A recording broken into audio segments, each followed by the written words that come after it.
para brilhantar a nossa noite, a nossa querida e admirável presidente da Embrapa, Silvia Massurrá. Com a palavra, por favor. Obrigada.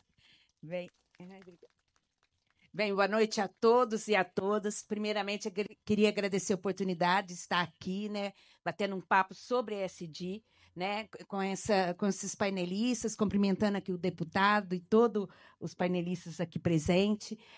Para nós da Embrapa, eu vou já começar a falar, o deputado comentou, né, do avanço da agropecuária lá no Piauí, mas eu queria começar a nossa conversa aqui falando o propósito que a Embrapa foi criada, né? Porque ela foi criada, ainda não tinha os 17 Objetivos do Desenvolvimento Sustentável, mas há 52 anos atrás foi pensado que nós precisávamos garantir a segurança alimentar, né? Quer dizer, o combate à fome no nosso país, inicialmente.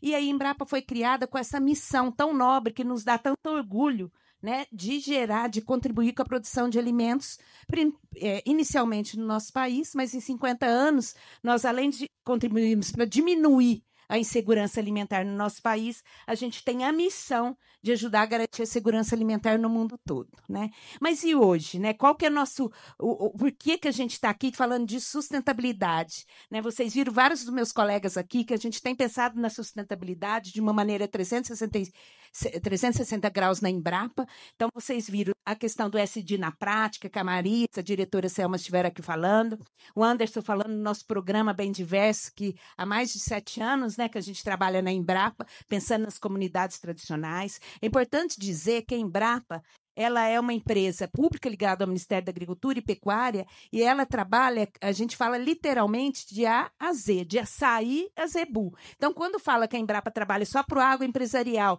não, a Embrapa ela trabalha para as diferentes agriculturas que a gente tem no nosso país. E aqui foi dado vários exemplos, né, dos meus colegas que me antecederam desse nosso propósito, como eu falei, que é garantir a segurança alimentar, a soberania nacional. Então, é muito importante. Mas o que tem a ver o nosso tópico, né, de finanças sustentáveis com a Embrapa. A Embrapa, eu acho que é importante também, só para introduzir esse assunto, aproveitar essa oportunidade, que o sucesso da Embrapa e o sucesso da agricultura brasileira não é que foi uma estratégia da gente trabalhar, investir em ciência e tecnologia para um setor, investir em capacitação, pesquisadores. Então, quando a Embrapa foi criada, o sucesso também da agricultura brasileira é ligar a questão de ciência e inovação, capacitação de pesquisadores, transferência de conhecimento para os produtores rurais, né? E aí, gente, para os 5 milhões de produtores rurais, seja pequeno, médio ou grande, essa é a nossa missão, né? Comunidades tradicionais, a Embrapa ela tem o papel de desenvolver, né, pesquisa e inovação para melhorar a produção e a produtividade de maneira sustentável no sentido próprio da palavra, tanto do ponto de vista econômico, ambiental e social. É muito importante isso. E aí, hoje, né, só para contextualizando, né, a agricultura hoje, a gente é muito demandado discutindo o que é o nosso grande desafio na agricultura hoje. É aumentar a nossa produção e a produtividade de maneira sustentável, produzir e preservar ao mesmo tempo, né? Ser uma agricultura mais resiliente às mudanças climáticas e mais preditiva.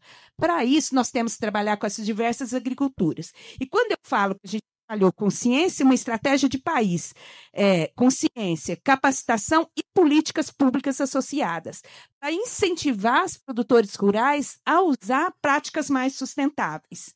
E aí tem tudo a ver com a parte de finanças sustentáveis e a gente tem parceria com o Banco do Brasil, com a Caixa e outros parceiros. O que acontece?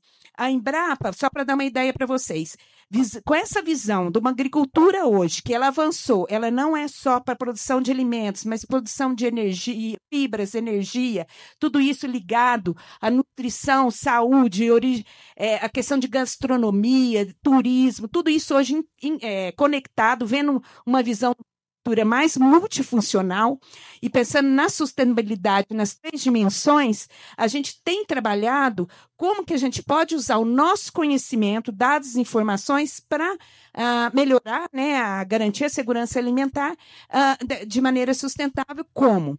A gente tem usado esses dados e informações para subsidiar políticas públicas. Então, nós temos vários jornadas. Primeiro, uma agricultura de baixo carbono.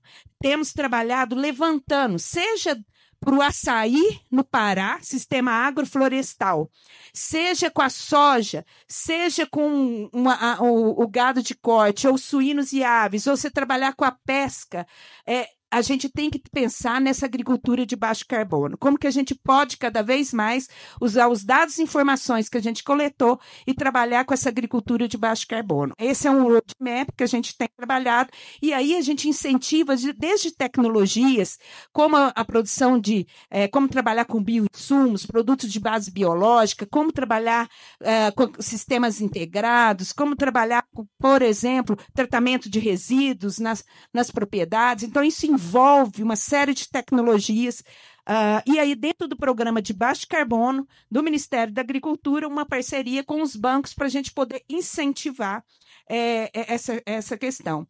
Mas isso tudo também, nós temos hoje um programa de gestão de risco agrícola, que a gente já trabalha há mais de 25 anos na Embrapa.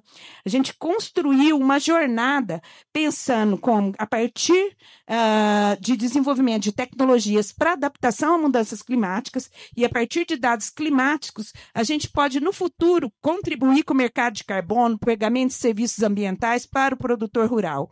Então, a gente começa com uma política pública, que é o zoneamento agrícola de risco climático, que não sei se vocês sabem, aí integra dados de várias bases de dados do país. A gente gera para 44 culturas, para 5 mil municípios, qual a melhor, as janelas de plantio, o que plantar, quando e onde. E isso daí subsidia o crédito rural e seguro rural. Isso, inclusive, a partir desse ano, no Plano Safra, seja o Plano Safra para o agroempresarial ou o Plano Safra para a agricultura familiar, ele é obrigatório para os bancos para poder utilizar, porque isso incentiva, diminui o risco, né, para o produtor rural e consequentemente, para os bancos também. Então, isso tem a ver com custeio sustentável.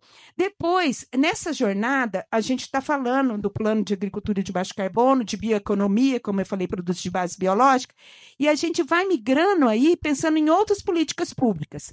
Hoje o Brasil tem um programa, que é o Caminho Verde Brasil, onde a gente tem, só para vocês terem uma ideia, 160 milhões de hectares de pastagem no nosso país, onde temos 40 milhões de hectares que a Embrapa mapeou, né, que tem aptidão agrícola, que nós podemos converter. Então, nós podemos fazer o que a gente fez em 50 anos, fazer em 10 anos, recuperando áreas degradadas, para aumentar a nossa produção e a nossa produtividade sem derrubar nenhuma árvore. Então, hoje nós temos esse estudo todo mapeado, e isso mostra a gente pensando na sustentabilidade, como que a gente cada vez mais tem demanda, né? Segundo dados da ONU, a produção de alimentos no mundo tem que aumentar em 70% até 2050, e é esperado, e por isso que gera esse alvoroço todo no mundo todo, é esperado que 50% dessa produção de alimentos venha do Brasil. Mas nós temos que desenvolver cada vez mais essa produção sustentável, não porque só o mercado externo exige, porque o próprio consumidor, nós mesmos exigimos. Hoje nós estamos muito mais preocupados com nutrição, saúde, origem dos alimentos. Então, a sustentabilidade tem que estar aliada com rastreabilidade, né? A transição energética, transição das mudanças climáticas, inclusão socioprodutiva e digital para o pequeno e médio produtor, porque senão vai aumentar o gap entre o grande e o pequeno médio. Então, com esse pano de fundo, a gente tem trabalhado com políticas públicas, né? Retomando aí essa da conversão de pastagens, a gente quer cada vez mais trazer os protocolos para incentivar os produtores rurais a adotar práticas mais sustentáveis e contribuir com essa agricultura de baixo carbono, essa agricultura mais sustentável, mais resiliente às mudanças climáticas. E para fechar, eu queria só colocar, não sei se dá para colocar o vídeo, eu trouxe um vídeo que não dá nem um minuto. Se der, eu acho que é importante, porque a gente,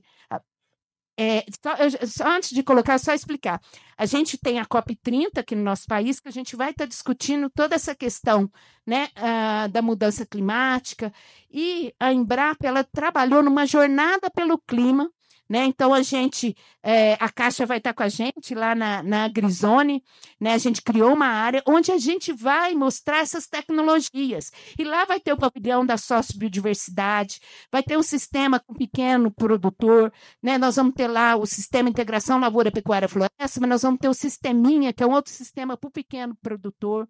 Né? Então, esse tipo de coisa, o pessoal vai poder ver como a nossa agricultura ela tem sim uma estratégia para desenvolver uma agricultura mais sustentável cada vez mais no nosso país. E aí eu trouxe esse vídeo para mostrar qual que é a nossa mensagem, tá? Que a gente quer levar para a COP30, aproveitar esse momento onde a gente vai, numa unidade da Embrapa em Belém, construir essa Casa da Agricultura Sustentável. Então, muito obrigada, estou aí à disposição. Caso vocês queiram mais detalhes, se puder colocar o vídeo, é bem rapidinho, não dá 1 minuto, prometo.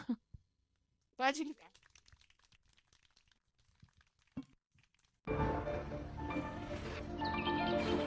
Todo mundo fala sobre o futuro. Mas o futuro não acontece amanhã.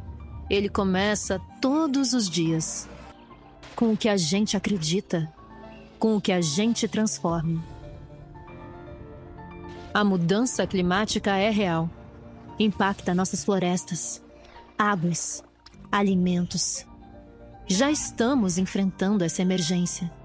Já fizemos muito. Mas este é um chamado para avançarmos ainda mais.